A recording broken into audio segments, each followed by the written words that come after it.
जय Siya Ram, Hariom. The vaccine war first day first show देख कर आ रहा हूँ।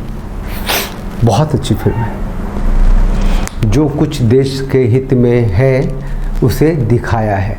जो कुछ मोदी सरकार ने कोरोना के टाइम में किया उसको प्रोजेक्ट किया है। और मैं ये मानता हूँ कि जो एग्जिस्ट करता है उसको दिखाना गलत बात नहीं है। इससे पहले कश्मीर फाइल मैंने देखी थी और विवेक अग्निहोत्री की बहुत तारीफ़ की थी, क्योंकि वो एक जो कश्मीरी पंडितों का जो जिनोसाइड हुआ था उसका फिल्मांकन था। सच्ची घटना को सच्चे ढंग से दिखाया था। और इसमें भी जो कोविड के दौरान जो कुछ हुआ देश में और ICMR के वैज्ञानिकों ने जो वैक्सीन बनाई, वो जो एक वॉर था उसको बहुत ही अच्छे तरीके से दिखाया है और इसके लिए साधुवाद। लेकिन विवेक अग्निहोत्री को सिर्फ एक सीन के लिए मैं दुत्कारता हूँ, मैं थूकता हूँ उसके ऊपर, क्योंकि उसने महिलाओं को शक्तिशाली दिखाने के लिए, ह्यूमन दिखाने के लिए, पावरफुल दिखाने के लिए पुरुषों को डरपोक दिखाया है, नपुंसक दिखा दिया है। ये वॉर है और ऐसा वॉर है जिसमें कि पुरुष शामिल हैं और वो डरपोक हैं और वो निकम्मे हैं, नपुंसक हैं। ये जो बिंदी गैंग है, जो फेमिनाजीज हैं, जो जिनका कि अस्तित्व ही मर्दों कि नफ़रत पर टिका है, जो ऐसा कोई भी वो मौका नहीं छोड़ते जहाँ पुरुषों को गाली दी जाए, उन्हें दुत्कारा जाए, धिक्कारा जाए। क्या किया है इसने? विवेक अग्निहोत्री ने ICMR की टीम को जाना था ईरान, क्योंकि वहाँ 6000 भारतीय मुसलमान जो कि हज करने के लिए गए थे। हज करने तो मक्का जाते हैं। ईरान क्यों गए थे? इसीलिए गए थे कि वो सिया मुसलमान थे, इसलिए वो वहीं जाते हैं। आप सब जानते होंगे कि सिया मुसलमानों का देश है ईरान। तो वहाँ 6000 स्टक हो गए थे। यहाँ से ICMR टीम को जाना था और वहाँ एक ओवर वो ऊपर से टॉप से सैटेलाइट की तस्वीरें वायरल हो गई थी कि वहाँ कब्रिस्तान भरते जा रहे थे। कहाँ से कब्रिस्तान आएंगे? उसमें 6000 भारतीय फंस गए थे वहाँ। तो सरकार से ऑर्डर हुआ कि जाओ वहाँ अपना लैब सेट करो और वहाँ जांचो। जितने की जांच कर पाओगे कि वो कोविड नहीं है तो उसको ले आओ, बाकी जिसको कोविड होगा उसको वहीं छोड़ो, क्योंकि ये मार्च 2020 की बात है। उस समय कोविड का वैक्सीन तो आया नहीं था, तो 15 अगस्त का तो डेडलाइन था, उसके बाद आया था। तो उसके लिए फिल्म में एक दृश्य है कि जो महिला हैं प्रधान ICMR की, जो पल्लवी जोशी ने जिसका रोल किया है, वो पूछती है कि अच्छा ये तुम क्यों नहीं जाओगे?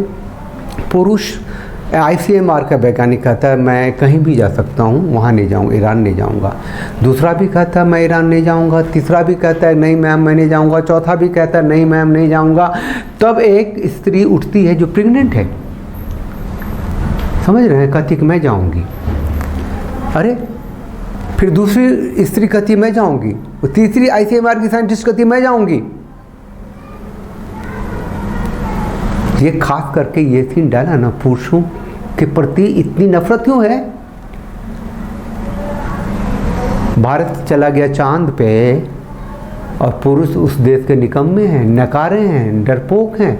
यहाँ सर्जिकल स्ट्राइक कर लेते हो, पुरुष निकम्मे हैं, नकारे हैं, डरपोक हैं। यहाँ इतना बड़ा कोविड वैक्सीन बना डाली, वो सब स्त्रियों ने बनाई। तो अच्छा है ना, स्त्री पावर का मतलब औरतों को शक्तिशाली दिखाने का मतलब पुरुषों से नफरत करना होता है क्या? और उस सीन में वो प्रेग्नेंट लेडी कैसे आ गई ड्यूटी पे? पूरी फिल्म में कहीं नहीं है, सिर्फ उस सीन में, सिर्फ दिखाने के लिए, मतलब पुरुषों को भिंगों के जूता मारने के लिए ये विवेक अग्निहोत्री ने ये सीन क्रिएट किया होगा। अरे विवेक कहीं सुन रहे हो तो सुन लो, इस सीन को हटाओ वहां से। इस सीन के रहने से इतनी कोई फिल्म सुपरहिट नहीं हो जानी। और ये फिल्म कोई कंपेन फिल्म है लेकिन सच्ची फिल्म है, लोगों को देखनी चाहिए। फिल्म का मतलब इंटरटेनमेंट होता है और इंटरटेनमेंट ऐसा भी हो सकता है, ये विवेक ने साबित किया है। लेकिन थूकने वाली बात यह की है कि उसने मर्दों को डरपोक दिखाया है, पुरुषों को नपुंसक दिखाया है, और ये खुल के एक सीन में दिखाया है कि ईरान नहीं जा सकते ICMR के वैज्ञानिक, क्योंकि उन्हें मौत से डर लगता है। अच्छा, और सारी स्त्री जाने के लिए तैयार हैं, वो प्रेग्नेंट लेडी भी जाने के लिए तैयार है। और गए कौन? ईरान ICMR के 4 वैज्ञानिक गए थे। कौन गए थे बताए क्यों नहीं फिल्म में? एंड में दिखाया ICMR टीम ईरान, सारे वैज्ञानिक पुरुष थे। इस सीन का मतलब क्या था? इस सीन का विवेक अग्निहोत्री मतलब क्या था कि एक के बाद एक ICMR के वैज्ञानिक कहते हैं कि वो ईरान नहीं जाएंगे। क्यों नहीं जाएंगे? ये भी सवाल नहीं करवाया उसमें। मौत का डर ही था ना वहाँ। पूरी दुनिया में उस समय कोरोना फैला हुआ था। वो एक वैज्ञानिक जो शुरुआत करता है, मुझे कहीं भी भेज दो, मैं ईरान नहीं जाऊँगा। कोई और भी तो कारण हो सकता है, वो मुसलमान देश है ना, वहाँ आमिर खान जैसों को जाना ज़रूरी होता है, उसका एक एजेंडा होता है। एक टूल किट दिखाया है ना फिल्म में, एक डायलॉग कहा है ना अंत में नाना पाटेकर ने कि सूअरों को खेल में जाओगे तो कीचड़ पड़ेगा, तो कीचड़ उछाल दे पुरुषों के ऊपर। विवेक अग्निहोत्री तुमने हैं, पुरुष जो हैं डरपोक हैं। डरपोक क्या, नपुंसक है यार, जो रात दिन अच्छा, एक दूसरी और सबसे बड़ी बात कि औरतों का स्ट्रगल दिखाया है ज़बरदस्त, और वो सुबह से रात तक 24 घंटे वो जो हार्ड कोर जो दिखाया है डॉक्टर को, ICMR नाना पाटेकर को, उसका एक फैमिली में एक छोटा सा सीन दिखाया। उसकी ज़रूरत नहीं है क्या उसको घर में? वो बूढ़ा है, वो जितना घर से बाहर रहे उतना अच्छा है, उसका कोई फैमिली लाइफ नहीं है। एक साइंटिस्ट आता है एंड में, बूढ़ा सफ़ेद बाल वाला, आप लोग जाएंगे देखने के लिए तो ज़रूर देखना। वो कहता है मैं सालों से तो घर गया ही नहीं, वो रिटायर्ड होके आया था। कहता नहीं अब मैं रिटायर हो गया हूँ तो मैं घर जाऊँगा। मतलब उसका सेक्रीफाइस कुछ नहीं। स्त्रियाँ अच्छी हैं, मजबूत हैं, वो सार्थक हैं, वो पावरफुल हैं, इसीलिए कि मर्द नपुंसक हैं, मर्द डरपोक हैं, मर्द निकम्मे हैं, मर्द गए गुजरे हैं। क्या दिखाया? अगर मेरी बात पहुंच रही है या आप लोग अगर पहुंचा सके विवेक अग्निहोत्री तक, तो इस सीन को हटाओ यार वहाँ से। 10 सेकंड का तो सीन होगा, 20 सेकंड का होगा, और कितना सीन होगा? मतलब कि प्रकाष्ठा हाइट है फेमिनिज्म का। अरे फेमिनिज्म का मतलब पुरुषों को गाली देना ही होता है, तो तुमने दी। ये इतनी बड़ी फिल्म बना के वो सीन डाल करके क्या साबित किया विवेक अग्निहोत्री ने? भारत विश्व गुरु बनेगा क्योंकि यहाँ स्त्रियों की पूजा की जाती है। जहाँ स्त्रियों की पूजा होती है वहाँ देवता वास करते हैं।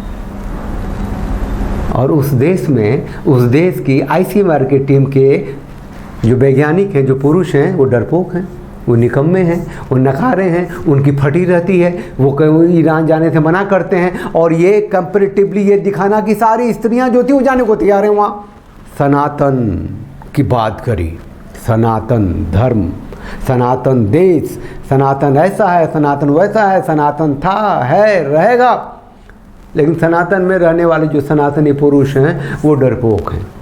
वो सनातनी पुरुष जो हैं वो नपुंसक होते हैं यार। वो सनातन इसीलिए एग्जिस्ट करता है कि वहाँ की स्त्रियाँ पावरफुल हैं, मजबूत हैं, वो डेडिकेटेड हैं, वो ह्यूमन हैं। ये मेरा प्रोटेस्ट है। मैंने इसको यूट्यूब कहते हैं, ट्विटर पे भी इसको मैं इस लिंक को डाल रहा हूँ और लिंक कर रहा हूँ विवेक अग्निहोत्री को भी। और अगर मैंने बहुत ही हार्श वर्ड भी इस्तेमाल किए विवेक अग्निहोत्री के लिए, तो उसे समझना चाहिए कि पुरुषों को गाली देने का हक किसी को भी नहीं है। वुमेन एम्पावरमेंट का मतलब पुरुषों से नफरत नहीं है। और जो मेन हेटर्स हैं उनसे भी मेरा कोई गिला शिकवा नहीं है। बहुत सारे कारण होंगे आदि मेन हेटर्स होंगे, लेकिन स्त्रियों को एम्पावर्ड दिखाने के लिए आप पुरुषों को डरपोक दिखाएंगे, नपुंसक दिखाएंगे, इससे मुझे गुस्सा आता है, इससे नफरत है। यहाँ तो हमारे देश में पत्नी को छोड़ के देश को लीड करने वाले लोग हैं और वो वुमेन सशक्तिकरण की लड़ाई लड़ते हैं और उसके पुरोधा माने जाते हैं, और स्त्रियों से मार खा के, जूते खा के, आत्महत्या करके ज़िंदगी खराब करने वाले most productive citizen of the nation भी हैं, ऐसे ही पड़े हुए हैं। पुरुष अधिकारों की लड़ाई में जो चंद बचे हुए कभी कभी आवाज़ उठा लेते हैं और इतनी बड़ी फिल्म बना के। वैसे मैं एक फ़िल्म के बारे में बता दूं, ये फिल्म 20 से 25 दिनों में बनने वाली फिल्म थी। एक कंटेंट था, एक ICMR का लैब था और पूरी फिल्म वहीं बन गई है। इसमें कुछ भी ऐसा नहीं था कि मैनेज करना था, उठा पटक करनी थी, कोई ग्राफिकल प्रेजेंटेशन करना था, कोई घुसना था ग्राफिक्स में जाके GFX बनाना था, या फिर कुछ भी, कुछ शॉर्ट जो ड्रोन से ले लिए हुए हैं। ये अक्षय कुमार जैसी जो फिल्में होती हैं वो जो शेड्यूल टाइम में बनती है वही फिल्म थी, और इसीलिए इसने विवेक अग्निहोत्री ने बनाई होगी कि कहानी बड़ी ज़बरदस्त है, नेशनलिटी से भरी हुई है, राष्ट्रभक्ति इसमें, भारत विश्व गुरु बनेगा, ये है, हम भारतीय हैं, ये बात उसने कही हुई है। विवेक भारती अग्निहोत्री, नाना भारतीय पाटेकर और पल्लवी भारतीय जोशी जैसा नाम करके उसका प्रचारित भी किया जा रहा है टेलीविज़न चैनलों में। मुझे किसी से कुछ भी कोई एतराज़ नहीं है, बनाया तो बनाया क्योंकि ऐसा हुआ था, ये सच्ची बात थी। कोरोना काल में भारत ने उस स्थान को छुआ था जिसका वो हकदार है, जो भारत डिजर्व करता है, वो उसको भारत के वैज्ञानिकों ने दिया। लेकिन भारत के वैज्ञानिकों ने दिया, पुरुष वैज्ञानिक डरपोक नहीं थे, नकारे नहीं थे, नपुंसक नहीं थे, जो दिखा दिया विवेक अग्निहोत्री ने सिर्फ एक सीन में। हो सके तो ये आवाज़ वहाँ तक पहुँचा दीजिए। चैनल को लाइक कीजिए, सब्सक्राइब कीजिए, शेयर कीजिए, उस बेल आइकन को प्रेस कर दीजिए और मान के चलिए कोई भी कंटेंट, कोई भी सब्जेक्ट पुरुषों को गाली देकर पूरा नहीं हो सकता। जय सिया राम, हरिओम।